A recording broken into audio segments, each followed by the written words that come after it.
3, 2, 1. I believe in you the whole time.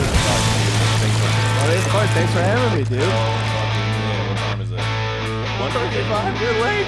What up? Welcome to Dynamite Rocketship. I'm your host, Toby McMullen. Thanks so much for tuning in. Please subscribe on all the audio platforms. And subscribe to the YouTube. Drop a comment. We appreciate it so much. My guest today is a creator of things that you love and enjoy. He makes stand-up comedy specials as well as narratives. He's an unbelievable director. He's worked with some of the best talents in the game. Marc Normand, Sam Morril, Paul Verzi. I had the IMDb up. I'm going to make you tell me because I forgot because I was late and I panicked. All right. Please welcome to the program one of the best dudes you could ever hope to know, Mr. James Webb. Hey, buddy. What's up, dude? Thanks so much for coming in. Thanks for having me, dude. Yeah, I was like, I'm going to write it all down. I'm going to have a list so that I forgot to do that. Who needs a list, dude? Why would you make a list? Listen, Netflix. You can see the stuff he's made on Netflix. See stuff, yeah. And YouTube and all that shit. Everywhere. I love this place, by the way. Thank you. Shout out 4B Studios, the incomparable Andrea Allen. We love her to death, and we love the space. Yeah, so it's good, and it's close to you, which is convenient. I could have walked here. You didn't? Well, I'm in New Yorker now. I'm late. Oh yeah, I was running late. Dude. I was like, I'm leaving my house. We're supposed to record at what, 1:30? Correct. I was like, I'm leaving the house at 2:55. I can walk here in 26 minutes. I'll be early. I left the house at 3:30 or 1:30. And it's like at some point I have to just accept that it's me. Like last night, Chicago Bears just shellacked the Packers. Never count Chicago out, dog. Never count us out. We were, what was it, like 3-24 or something? 3-21, I believe. It was bad. Unbelievable comeback. Caleb Williams is a god. Dude, Ben Johnson, and sexiest man on earth, by the way. And that's all I'll say about it. I'm afraid of the jinx. I'm terrified of the jinx. I mean, we're talking about a specific day. We're not talking about one day. We're not talking about the run. We're not talking about the future. We're talking about yesterday. We're talking about the cardiac Bears in Soldier Field. Snow's coming down. I was walking home. I did. I don't know. Do you know what an escape room is? Have you done escape rooms before? I'm familiar. Yes, they were fun. Our buddy, my buddy Brian, who you met, Brian Collin, who worked in the movie with us. He's like a big escape room guy. So me and his girl were doing escape rooms all night, and like the first one ended at 8 when the game started. So I was like, sick. I can watch most of this game. Mm-hmm. We started the second one right when the Bears were just getting the piss taken out of them. Yeah, I had to wait for 90 minutes to find the score. I come out 3 points behind. I was like, "Fuck yeah, never count us out." And then I walked home and just ducked into a bar that had the game on. A bunch of Chicago people in there watching the game. Great. We won. It was sick. There were 3 Packers fans too at the bar, and they were just devastated. And then my phone died. You are such a unique combination of jock and nerd. You're the buffest. You're the second buffest nerd I know. Che Durant is the buffest nerd I know. Che Durant. Yeah. Because you look like a football guy, but you do have a full sleeve Halo tattoo. I do. There's Reach right there. Installation 04 in New York right there. Fuck yeah, that's and Aqua Tea is so and tight. One. Yeah, that's my username for a long time. Wow, that is a crazy good me one. Yeah, that was me. I watched the game at home, and I got to tell you, I slept through 90% of the first half. Well, it was a lot of that was the sleepable part. It was like, fuck, we're out again. I kind of nailed it because there's nothing in life brings me a deeper, more comfortable, and just it's like being wrapped inside of a womb, inside of a blanket, inside of a snuggie. The football nap is unbelievable. Sure, yeah. Sunday afternoon, 3 p.m. Something about the sounds of the announcer and the roar of the crowd, it puts me into a snooze like you wouldn't believe. There's a nostalgia about it, right? Yes. Like when you're a kid watching the game with your parents at home, it's just oh, okay, it's Sunday. Yeah, but yesterday it woke me the fuck up when I got out of that escape room, dude. Holy shit. Dude, that's so funny to be like, guys, we have to get out of here. Caleb Williams is driving. Yeah. And boy, did he drive. Oh my God. That last holy shit. What was the theme of the escape room? So the theme was it's a haunted theater and we have to turn the ghost light on at the end of the to get out of the escape room. Yes. Ghostlight is if you're ever in a big theater, they leave a lamp on the stage that's called the ghost light. It's supposed to keep the ghost away. It's actually so people don't fall off the stage in the middle of the night. It's an insurance thing. Sweeping and shit. Yeah. I love all of the like the theatery stuff that they have like lore for. Yeah. And then you're like, no, this is an insurance policy. OSHA's making us do this. Yeah, dude. But it was like so you. And by the way, it takes 9 union guys to turn that one light on. Yeah, one to turn it this much, the other to screw it in, and it costs $20 million a night. It costs $25,000 to turn that light on. But yeah, this one, like, you start out in the dressing room, and it's a beautiful, like, 1-to-1 recreation of a dressing room of I think it's a New Amsterdam Theater in New York. Oh, sick. So, and then it's based on a true ghost story about a woman named Olivia who died mysteriously there a long time ago and still haunts it to this day. So, like, amazing. Yeah, it was really cool. It was so good. So you're a guy who's been lucky enough to you've been out on tours and you've been all over the country. You've seen every venue you've been on the parallel trajectory of like a stand-up comic where it's like you started filming out in clubs and then now you're in these big theaters. Yeah, literally. Yeah, and now you're shooting in these giant beautiful theaters that have ghost lights and union guys and shit. Yeah, yes, they do. Are there any venues that stand out to you, or like any ones where you walked in and you were like, holy shit, this is fucking crazy? What is it? The Majestic in Dallas is one of my favorite theaters. I haven't been. Of all, dude, like it's just so, I mean, it's majestic, like it lives up to its name. And they're all, so many theaters in this country they all have their own character, but a lot of them are pretty similar. And just so when those ones that stand out, they really fucking stand out. The Majestic is like beautiful, like gold encrusted, like the proscenium, and like just a lot of Chicago theater is a great example of that too. Yes, like the Chicago theater is my favorite theater, period. Of course, for obvious reasons. Yes. And it's like I think they just like redid it like in the last like 20 years. So like they just like remodeled it inside.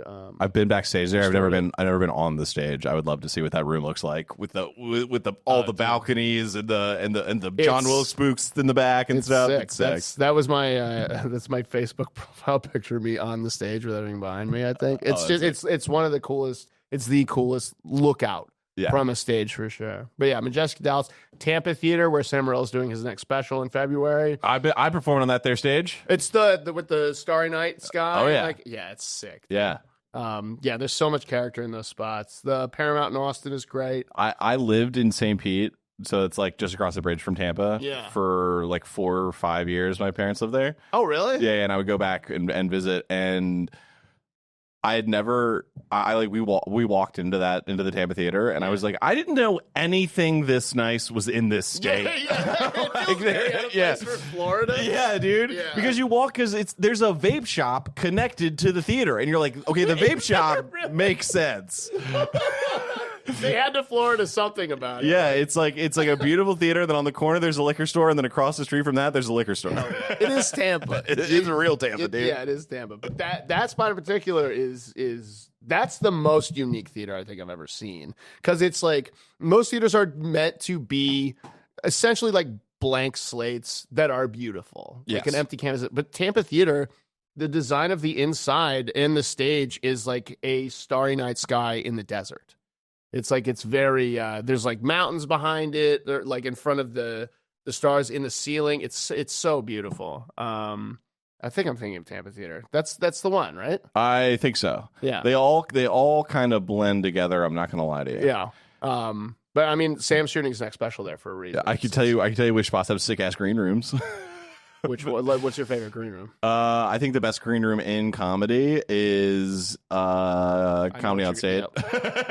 Mass, Wisconsin, dude. Yeah, Mass, Wisconsin. It's like, dude, they have a fucking like a massage chair and a putt-putt. Yeah, and a basketball, like a whatchamacallit? Yeah, the with the net and all that, and a pool table. The best snacks. Really good snacks. Just like chock full of snacks, and it's like you could live in there. Yeah. Jesse Chifo, the guy who takes photos and like another great comedy director who works exclusively at Comedy on State, he like lived there for a second. Yeah, they have the best audio in the world too. Yes, they do. It's really good. Yeah. Okay, so it's funny when you like know someone as long as I've known you, and it's like, and I want to be, because you want to be like, so how did you get your start? Like follow the whole narrative.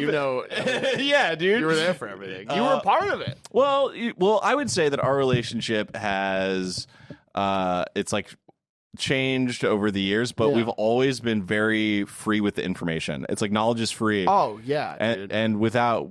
We helped each other fill in the gaps along the way, where you were really good at audio and I knew a little more about video, and then now you're like running around with a steady camera and looking like RoboCop. It's fucking sick. I'm not much longer. I'm getting too old for that shit. But yeah, dude, like, well, we started in Chicago. He's being too kind. With all this well, it's true. And I built a podcast studio in I'm jumping ahead, I guess, a little bit, but I built a podcast studio in your house. My house. Because you and me were like the only people. It's such a weird thing now that podcasting is so ubiquitous and it's just everywhere. In like 2016, 17, whatever, you were the only dude I could talk to about podcasts. Yeah, no one else knew what the fuck they were doing. Everyone was like, no, comedy is like you just get drunk at a bar and then you do the same jokes for 9 years. And we were just like... we were just listen to that. We were just screaming, and it was just you and me screaming at people, being like, "You gotta be on the internet. You have to do it. Record yourself once, bro. Tell a joke you'll never tell again, and do it to a camera." But yeah, so there was like a huge void to fill, and I think that's like why both of us were able to like find success, is because we were lucky enough to be in a city where the comedy scene was good enough, the comedians were good enough to be worth listening to and filming, and the void was big enough for guys like us to exist. Like there were no other video production guys. There were no podcast studios. There were no specials being filmed there. Like we were the only two people filming specials for people in town. Well, it was what changed my whole perspective on it. What made me like go so hard on the video and audio side of things. Yeah, I saw this viral video for back in the day of a guy going, "You can get into any nightclub in New York City if you show up with a bag full of records and just tell them you're a DJ." And I was like, oh, I could probably just do that with a camera. Yeah. Oh, dude, for sure. Confidence in a camera, you're anywhere you want. Yeah. And that's, I mean, if that's what you use to get started, it worked. Like and we filmed, like 10, 15 specials together, combined probably in Chicago at least. No, I did 2, I think. I did one for... You did Kill Gallon. Yeah, I did Kill Gallon. That was kind of it, really. I was mostly just doing editing for people. Oh, you're doing it? Okay. I was doing, yeah. But what I want to know, so the thing that I think that is most admirable about this stuff that you've made and the success you found is that, and what I think, what inspires me about the stuff you've made is that we have very similar paths, and that neither of us went to film. You didn't go to film school, right? Hell no. No. Yeah, YouTube University. Academy, YouTube University. Of course. Yeah. Oh yeah. So you've been able to get things on massive platforms, with gear that you can just go get. Anyone can get. Yeah, I mean, you can walk out with enough stuff to make a movie at B&H, but it's like you could, with one Amazon order, you can. Yeah, you make anything. Yeah, it's kind of insane. I mean, the movie we're making together. That is far too generous. I have been lucky enough to help out on a project. I can't be taking credit like that. No way. Well, you will take it. You are part of it, and your voice has been essential in driving the last 2 major scenes to be what they were. Action set pieces, dog. Squids, bro. Blood.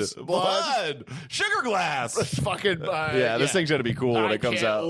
Yeah, it's cool. But the gear we're using, it's the same gear I shot like all the stuff you just mentioned with. And it's the barrier to, again, so much of why both of us, we both worked hard. We both had visions for what we wanted. We both have the requisite talent to deliver on these things. Clearly that's inarguable.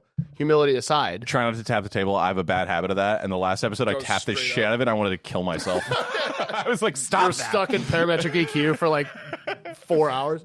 Okay. Hands behind my back. No. Now it's like a weird hostage situation. But, please, no one's gonna pay you ransom. I mean, certainly not my girlfriend.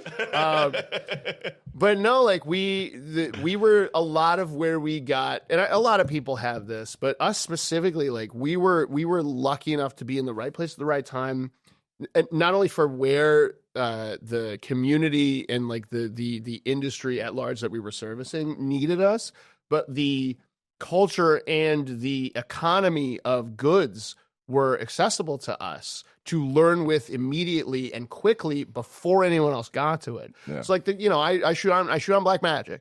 Blackmagic 6K Pros are $2,500. Yeah. The lenses I use are photo lenses. So yeah, I mean it's not nothing, but for $5,000 you can shoot a Netflix special for a comedian. You can shoot an HBO, like Netflix, HBO, Hulu, Amazon. All the major platforms have stuff that I shot there with those cameras. And I remember you talking about, because Netflix has like the list. They have the list. Fucking list of approved cameras. And you did not use those. I didn't. And how did that go? My first meeting so in the podcast studio in Chicago, I was like shitting my pants. It's like, oh my God, Netflix is calling. Like, what am I going to say? I don't know how to use the cameras they want me to use. And so, and they were so nice. The folks I spoke to were very, very nice. And I was just like, yeah, I'm going to use Blackmagic 6K Pros. And they were like, oh, we don't know about that. I was like, trust me. Please trust me. I like bluffed them. Yeah. I was like, please trust me. They work. And I wasn't like lying. Like I thought with my limited knowledge that it would be good enough. And it turns out it was. Like it worked. And a lot of other people are using them now. And we got them approved to be on Netflix. Because a lot of these systems too, they're there for a reason, I guess, but people don't like to change things. No. And like, unless they're forced to be shown a new way that works. And also maybe like they can then be like, hey, I found this new way. People like to take credit for stuff too. What I've realized about industry standard is that's just people who are trying to not learn something new. And as a guy who's shooting on the same cameras he has for the last 6 years, I understand that. Yeah, dude, I've been stuck in my ecosystem for 5 years too, bro. Like, I'm gonna move on. Like, I'm gonna move on to Reds. Reds are cheaper now because Nikon bought them. Yeah, we'll see. But you're not gonna do this. You're gonna get the actual Red. I'm gonna do. Yeah, I'm looking at the V Raptor 8K. I'm looking at the old Komodo models and those are still accessible. Dude, the Komodos are sick. They're sick, and they're $3,000. No autofocus. You get a fucking EF mount, and I can use all my lenses. Oh, that's fire. It's like it's all so much more accessible than it ever was. Most people can't afford to rent an Arri Alexa. No, most people can't afford to rent a Sony Venice. Also, with the compression, you're not gonna know, dude. That's the huge killer is data. People don't understand how much data costs. Yeah, and like how that drives like back end costs up so high in perpetuity. I have almost a petabyte of storage in my house. You've been in my house. Yeah, you've seen my servers. It's like a full on hacker setup, dude. It's cool. I gotta feel at home. Yeah. Meanwhile, I'm Mr. Laptop. I was thinking about that too, about how like our approach to everything is so different. You have like a fucking battle station with monitors everywhere, and everything I've ever made has been on a laptop. But we're the same in that we're both min-maxers. Yes. I love min-maxing. I maximize my setup so I can minimize my overhead. Yeah. I was also thinking about touchpad versus mouse when it comes to editing. You're a mouse guy, right? I've heard touchpad is way better. Dude, I can't imagine.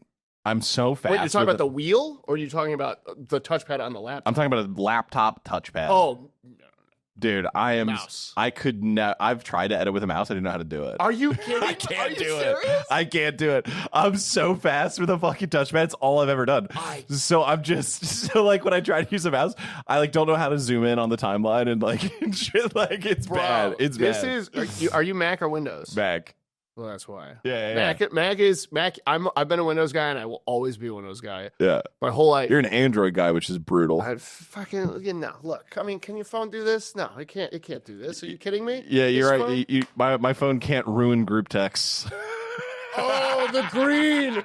This fucking background is green. Get out of here. Why isn't that blue? You love it so much. That's actually true. Can fix this? Make us not look poor. Great. Wow. That's also the funniest stereotype is that everyone's like green tech. So what are you poor? Yeah, you're like no, I have a Samsung Fold. Our phones are $3,000 as much as yours. Like get out of here. It's 4 times as fast. We have to come back to this touchbad shit though. That's fucking bananas. No, it's great. Dude, pinch, swipe, sliding. I'm moving and grooving. Scroll wheel. Yeah. Mice have like 12 buttons now. You can fucking macro the shit out of everything. I mean, I guess I would just never. When my girlfriend moved in, she had a gaming PC, and so I was playing Valorant for a little bit, and I'm just not a mouse guy. It just is what it is. Were you playing Valorant on a touchpad? No, God, no. I'm not a psycho. That's nuts. Although I have seen videos of like dudes in like India playing Counter-Strike on a touchpad, just fucking dudes up. Oh, I bet. I mean, well, out of restriction comes greatness. Yes, to your credit, yes. Like if you can, like, I have this like I can't say that, but I have this saying is stupid. That if you can build houses with a plastic hammer, you can do anything. And so like if you learn how to do shit on shitty stuff, imagine what you can do with good stuff. If you're able to edit well with a touchpad, you can do anything. The hard way is often the best way because you learn new ways to do things more easily in the future. I love the touchpad. Yeah, it's like it's like Luke Skywalker with Yoda on his back. The little guy hops off. Now you're doing triple backflips. Yeah, editing with a touchpad is like wearing a weighted vest everywhere you go. You're right. I am a space wizard. You are, bro. You are. When did you get the Steadicam? 2021. 2021, I got that. When I did the camera system at Zany's. That was like the first purchase I made. I was like, I'm going to do this camera system. The king is going. I was like, I want to do a little bit extra with this camera system. Let's see how a mobile rig would fare in this room. Yes. And an ingenious, we're going to get real nerdy here, an ingenious approach to a Steadicam rig because you went Zhiyun Crane 3S, which is a big ass gimbal. Yeah. But Zhiyun makes really great gimbals. It's the gimbal that I used. I try not to shoot on a gimbal anymore. I just fucking hate it. It's a lot. It's a lot. They're heavy, and I just don't like the way it's whatever. That's why I have to wear the rig. I know. Yeah. But it's big, and so Ronin makes the best gimbals. They're the ones that if you see a red cam on a film, they're probably using a Ronin gimbal. And Zhiyun was like, all right, we're gonna make really good gimbals that are fairly affordable. Yeah. And then you went with the full Steadicam RoboCop arm, and I was like, damn, that's fucking smart, dude. How'd you put that together? It's not smart. I got lucky on B&H. That was like a combo package for sale on B&H. No shit. Yeah. So there's like, I'm telling you, bro. Everything cool is you were just on a website. It was like, you may also like, and you're like, I would like that. I would like that. I didn't put that together. The world did it for me.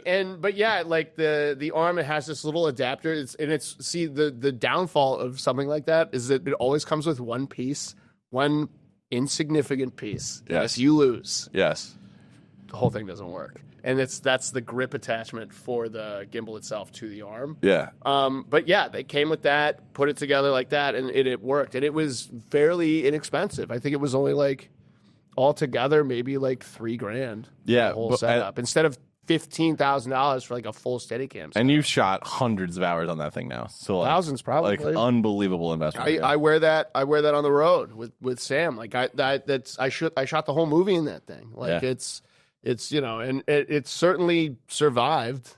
I don't know if it's thriving anymore, but it definitely survived. Have you been to the Museum of the Moving Image in Astoria? No. Dude, I really want to go. I went yesterday. Saw they have a Mission Impossible exhibit. Oh, sick. So sick, dude. Sick. It's so sick. They got the bike he jumped off the fucking mountain with. Sick. It's tight. It's super tight. Tom Cruise ripped. He rules in a way, dude. Okay, have I told you my Tom Cruise theory? No. Okay, so my theory is that Tom Cruise's whole thing is like, I want to be the greatest actor of all time, right? I want to. He like loves cinema. He loves movies. Yeah. But no, that's all a cover, dude. That's not what he wants. He wants to be Scientology's greatest warrior, which is why he's using the movies as cover to learn how to fly fighter jets, helicopters, shoot every gun known to man, hold his breath. Why do you need to hold your breath for fucking 8 minutes, Tom? That's a good question. I'll tell you why, because in case the airlock blows and you got to make some sort of spaceship to spaceship jump, your suit's on the fritz, you got to hold your breath so your lungs don't explode in the vacuum of space. Tom Cruise is right in front of our eyes, funded with our cash, is gearing up for a war against Xenu. And he's going to win. And he's going to fucking win. He's going to win. Because he's the man. Yeah, I mean, Jesus Christ. I mean, the Halo jump alone from the last Mission Impossible. So sick. And he did it himself. He did it, that dude. Was him. Didn't he take the camera at one point to shoot his perspective? No. While he was falling? There was something with that where he like... They definitely strapped some shit to him. They strapped some shit to him. He's a guy who's really strapping some shit to him. And strapping himself to some shit, he fucking held on the side of the airplane. He can do and has done literally everything. Yes, you're right. He's had more military training than a Navy SEAL on our dime, and we got to watch him do it. Yeah. Did you see the thing? He was just on he went to visit a set of some Star Wars movie. And he shot a lightsaber duel. Yeah. He was like, this is what you guys do. He took his own helicopter to there and was like, that's the story was, who's directing that? I don't know. I can't remember. Anyway, like he texted, he was like, yeah, I'm in the area. I'm flying my helicopter. You want me to come by? And then he like went over there and shot a lightsaber scene with a camera. The picture I saw of him is just him with the swamp with the R he did. He's like, what's that camera cost? $75,000? Let me hold that real quick. I got 10 of them. Yeah, dude. The church will send more if I break it. I've waffled on my Tom Cruise. I'm all in. Me too. I'm cruising for a bruising. I'm on cruise control, dude. Oh fuck. Oh man. Every cruise is a carnival with Tom's in town. How many more you got? Come on, more. I think that's it. Oh god. Jesus Christ. I'm gonna hit you with a cruise missile the next time you fucking do one of those. That dude, I also waffled on. Cruise missile is fire. The Scientology you gotta eat that, shit, Mike. The Scientology shit did suck. Like, it sucks. It does suck. But he's so much cooler than Scientology that it trumps it. Yeah. You have to love him. There was the town, so my folks live in St. Pete, and then Great movie. 25 minutes away, maybe, pretty close, is Clearwater, Florida, the center of Xenu's butthole right there. Oh, yeah, dude, that's where the black starfish resides. Yeah. So they have the giant Scientology building, and they own that town. They've like bought up all the real estate. It's like a giant Salt Lake City for those people. We went, yeah. Dude, Salt Lake City is weird. But it's gorgeous. It is gorgeous, but you're like, why does that guy have 2 golden retrievers and 4 women with him? And why am I not him? So the best Real Housewives, by the way, Salt Lake City. Anyway, continue. Oh, get fucked. I could. Okay, I gotta ignore that. We can't. No, we're not. Real Housewives. Get into it. Get into it, bitches. So, I went over to Clearwater with some homies. There's a big ass parking garage that we're gonna go. It's like Florida. There's no hills. Yeah. So if you want to like bomb something on your skateboard and go fast, you got to go to a parking garage. So there's a big fucking one there. Yeah. So me and my homies drove over there, and I had never been to Clearwater, and my homies are like filling me in on the whole town. Yeah. And when you get in the town, they're like Death Eaters, dude. There's just groups of like 6 to 7 people. They're all in black, and they will not talk to you, dude. It's fucking weird. They pile into these buses. They're like, it's like almost like you would see it's like a church charter bus. Yeah, not like a van, but like a bus. And they would overstuff the bus, so it'd be like 2 seats with like 3 people in each row, just jammed in there. And my buddy's looking at this bus, and he goes, "Fucking Sinos packed in there like sardines." And I was like, "Sino, dude." Yes, that's like the only acceptable slur. Oh, it's great. Sino, bro. Everyone can get behind Sino, dude. Scientology is not great. Wait, what were we talking about before that? But Museum of Moving Image. So yes. So you got to go if you haven't been. It's like first of all, the Mission Impossible exhibit. It's like unbelievable. It's also funny to see all the props from the movie. Yeah. And when we were up close, you're like, man, this looks fake as shit. Oh yeah, I'm sure it's like you can see the seams in the plastic and all that. Yeah, there's hot glue and shit. But somehow. But when you put that fucking injector into Tom Cruise's hand, man, I believe it turns into a real gun. When he touches those guns, they become real. He's so cool. But they have part of the museum is it's like the evolution of the camera. So it goes from from the 1800s to pretty much now. Yeah. And looking at all these massive systems for, not only the video, but the audio and the giant microphones and the huge tape reels and then thinking about it now, and it's like, dude, you can do all of this for like $800. Yeah, you do it all on your phone. You can do it all on your phone. Yeah. Didn't they shoot 28 years later on iPhones? Dude, yeah, and it looks with prime lenses, like with real crazy real cinema rigged glass. up glasses. Yeah. Yeah, I mean, but you can fucking tell. Can you? Yes. I haven't seen it yet. I went and saw it, and there are moments where you're like, oh, this looks way better than I thought it would. There was one where I was like, it just screamed like editing bay fight to me, where it's this fucking it's this scene where the two characters are talking and the sky is completely washed out. It's just like, oh really? Because there's no dynamic just range. overexposed. It's just crazy overexposed. Yeah. And then the next shot is like a perfect exterior with like a perfectly exposed fucking sky. It's still an iPhone, folks. Yeah. But it is cool that you can do that, especially. Yes. I mean, with the perspective you have now of like what we had to do. Like you fucking, it's the same thing with like, we needed like 4 warehouses of tape to make like what was like hold 4 megabits of data. Yes. To like get us to the moon, and now we can go to the moon 100 times over on our phone. And yet we haven't. What's that about? What is that about? Did we ever go to the moon? I am not a didn't go to the moon guy. Okay, good. However, I did hear something that I was like, maybe we didn't go to the moon. What did you hear? So when the guys at NASA couldn't tell the difference between if it was a simulation or if it was happening for real. What do you mean? Their system that they used to track everything, they could not tell. There was no way to tell the difference between if it was a test or if it was really happening. If you were, because the main thing, the main argument against we didn't go to the moon is obviously that's way too many people to keep that secret. It would never happen unless you could trick the guys and you trick all these nerds into actually thinking they're doing it like a reverse Ender's Game. Yeah, but doesn't that just mean that the system you built is so good that... Not if there isn't a little light that comes on that's a simulation. Let's install a simulation light. But, okay, but maybe we just planned it out so well that we couldn't tell the difference, and that's fine. I don't buy that. I'm not saying that I buy it either, but I'm saying you've been talking to Dan St. Germain too much. No. It wasn't Dan. I'm trying to remember who told me that. I can't remember. But that to me is like, okay, now we're having some fun. Because my whole life I've been like, of course we went to the moon, you fucking idiot. But now I'm like, they couldn't tell the difference, dude. But you see the rocket go up.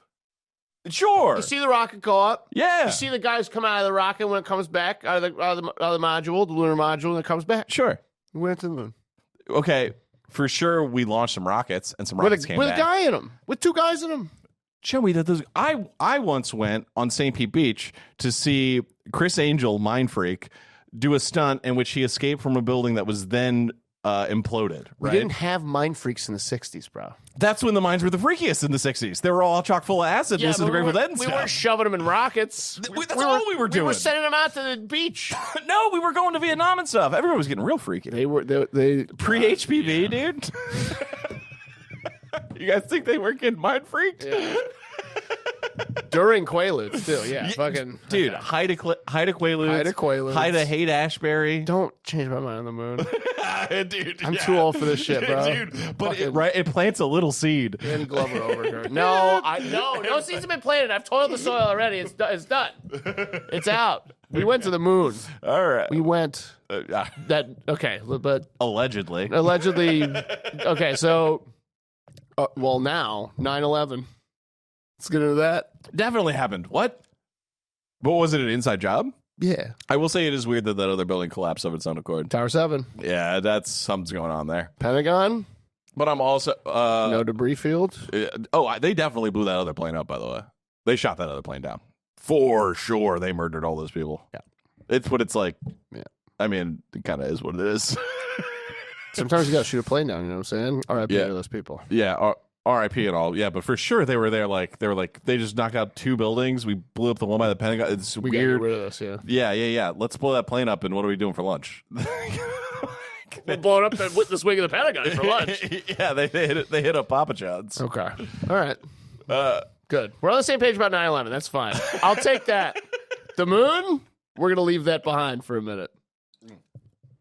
Okay, we were talking about you can do everything on your phone now. Yeah. So we're from a time where it was a massive asset on social media to have things look really slick. And like they were filmed on a real camera and shit like that. And now it's the exact opposite, where the things that do really well almost look shittier, or they look they're like on a phone. How has that affected how you make stuff for social media?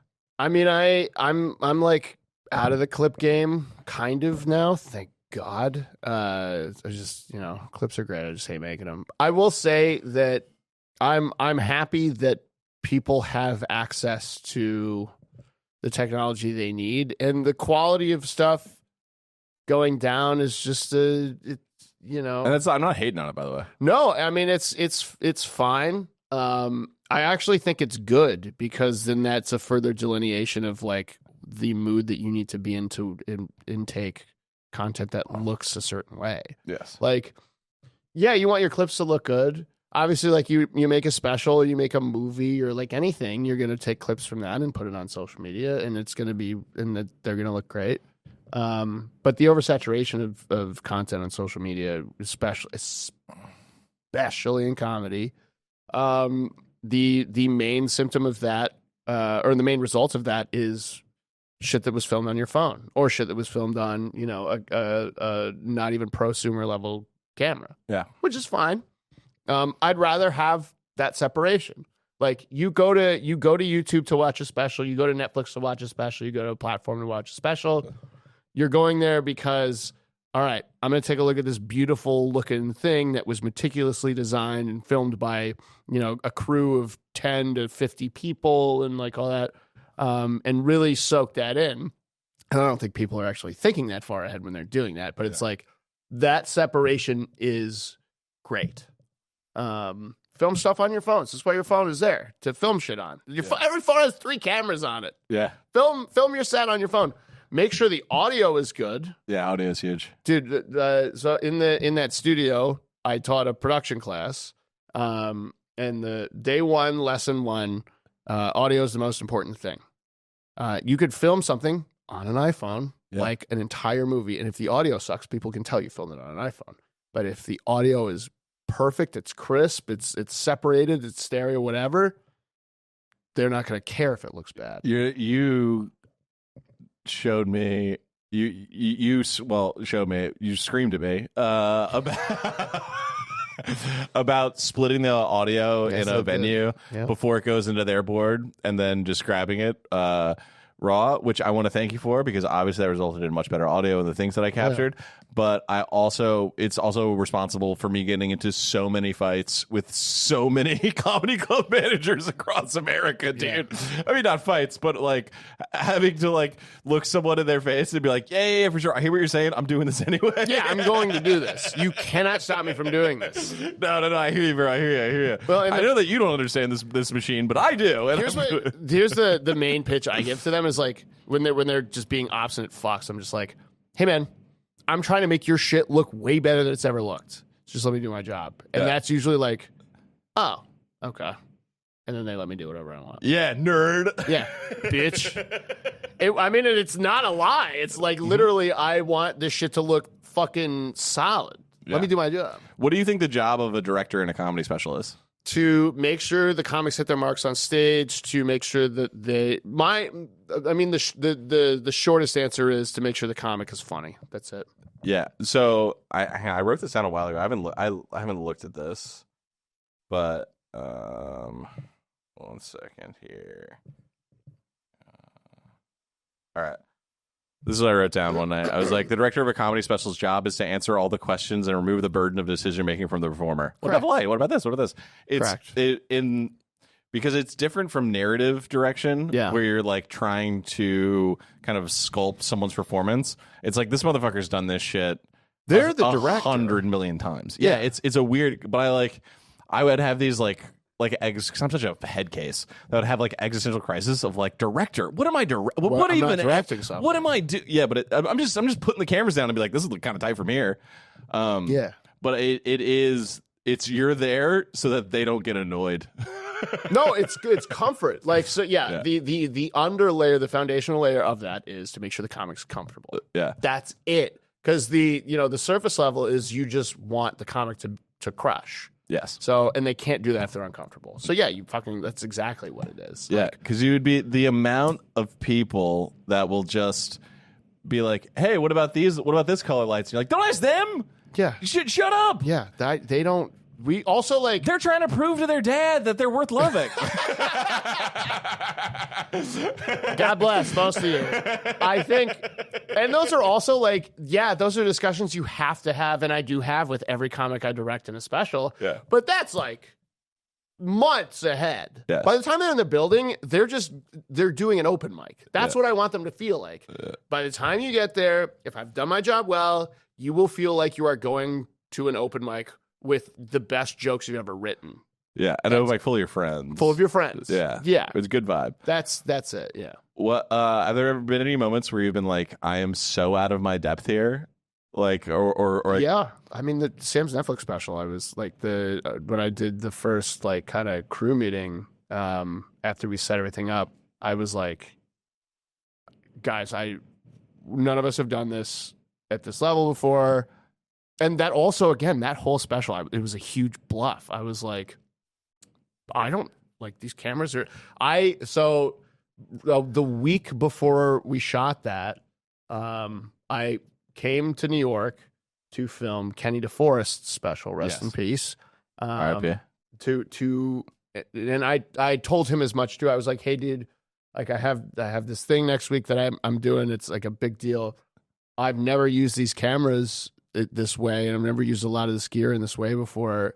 Would you mind if I kind of practiced using this stuff with you? And Kenny was the best, one of the best people to ever fucking grace this planet. And he was like, dude, it would be an honor to be part of that in that way.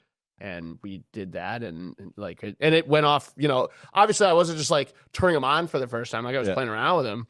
But he was like, "Yeah, dude, like let's." So you had upgraded from the 4Ks to the 6Ks for this production. I was using those Sony Handycams in the studio to film specials. Oh wow! Until then, oh shit! And this was the first thing I ever filmed on Blackmagic, and he was just like, "Yeah, dude, like let's fucking go." Like, and he was just so like he directed me. If I'm being honest, he calmed me down. Dude, so much of this shit is just confidently saying you can do something and then having a panic attack and feverishly Googling shit. So much for a long time. Dude, it took me like a year of doing.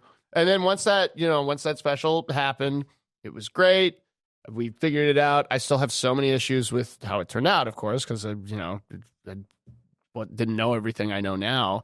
But I'm happy with how it turned out. And after a few more of those, with the more high pressure situations you're in, the more normal it feels. And now I truly do feel like it's with no ego attached. Feel like I could do anything in any room because it's just like, and it's nice to feel that way. Like there are very little situations where you could place me specifically in a stand up comedy arena where I could go where I would panic. Right. I don't think there are any. If I have control of the room, if I have, knowledge of what's going on, of what I'm, not even of what gear I'm using, honestly, but just like the environment that I'm going to be in, as long as you don't make me uncomfortable in that environment before I shoot there, we'll talk about that off camera, but, I can do literally anything. And that's just because I have the experience. Definitely. Well, you're 6. Fuck. What do you do? Wow. Well, you're also like the most self-deprecating dude. Like I hate myself. Yeah. No, honestly, I don't. Do you feel like you have imposter syndrome? Not anymore. Good. But I did for a long time, and that's such a normal thing. Like everyone, I keep saying especially creative, in any field, anything anyone does, right? Especially if you're new at something that is hard. Imposter syndrome is, I think, an important driving force because it's a tool. You can wield that and say, yeah, sure, I don't belong here, but it's true. You haven't gone through the steps to really earn the place that you're trying to be at, but it's also dress for the job you want, not the job you have. So, you can look at it either way. Is that why you wear the pants of a space marine? Bro, right? They don't make these anymore. You good. And this is the first time I've worn these. The space joggers? It's the last of the fresh blacks that I have. Oh, man. Yeah, dude. Everyone talks shit about these pants. You should listen. I love these fucking pants. Look how stretchy they are. I can do anything I want in these pants. I can fucking do the splits. I can't do the splits. Oh, my God. You look like you just woke up 100 years later and found out the bombs went off.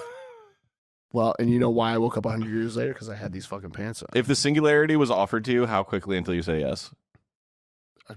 If they were like, we can jack your consciousness into the mainframe. Do you have it now? I've actually changed my mind on this. Oh, really? Yeah, I might. I'm gonna slow that down because you know me.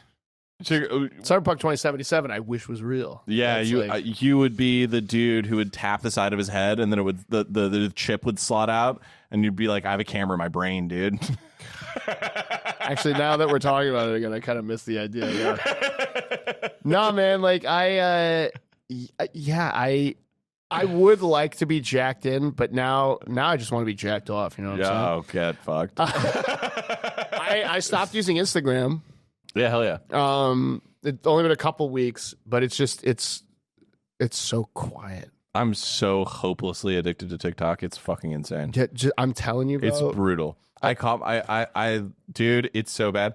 I was scrolling on TikTok. I was waiting for the elevator to pull up on my floor. I'm on the 5th floor. It's a quick elevator. Yeah. It's like I get a double 2, 3, and it's bad news. Yeah, it's really bad. But now I was the same way with Reels. It's just like doom scrolling is it's cigarettes for your eyes. Like, yes. It's so bad for you. Yes.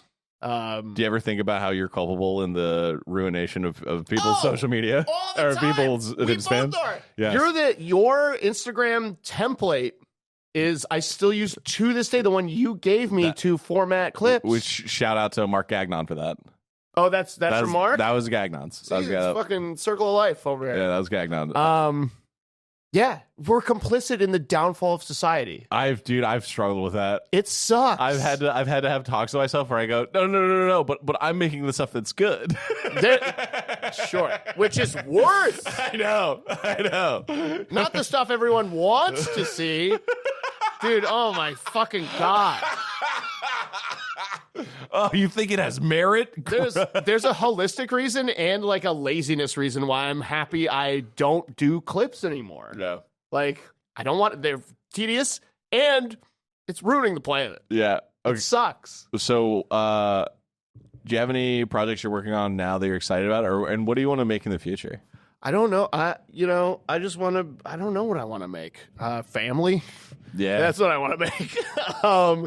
Yeah, I think artistically, I want to find something gratifying. All I do is make stuff for other people, and it's great. It's a blessing to be able to do that. It's the best job in the world. Please hire me. And I love doing what I'm doing. But hopefully, I want the financial freedom in the next 5 years to sit down and write. I've never written anything. Yeah. I'm just a camera guy. I'm not That's not true. You're selling yourself so short, dude. Well, you are elite in in every aspect of filmmaking. Thank you. I appreciate that. Audio, video, the way you run a set, you keep the vibes up. You're fucking high tier as fuck, world class. All right. I appreciate it. Thank you. But and that said, I feel like I've explored that, and I have conquered that part of my role in the business. Yeah. I filmed in every theater, most theaters in the country. Mm-hmm. I can do it with ease, but to a degree where it's I do feel it feels cool, but it's also I'm numb to it.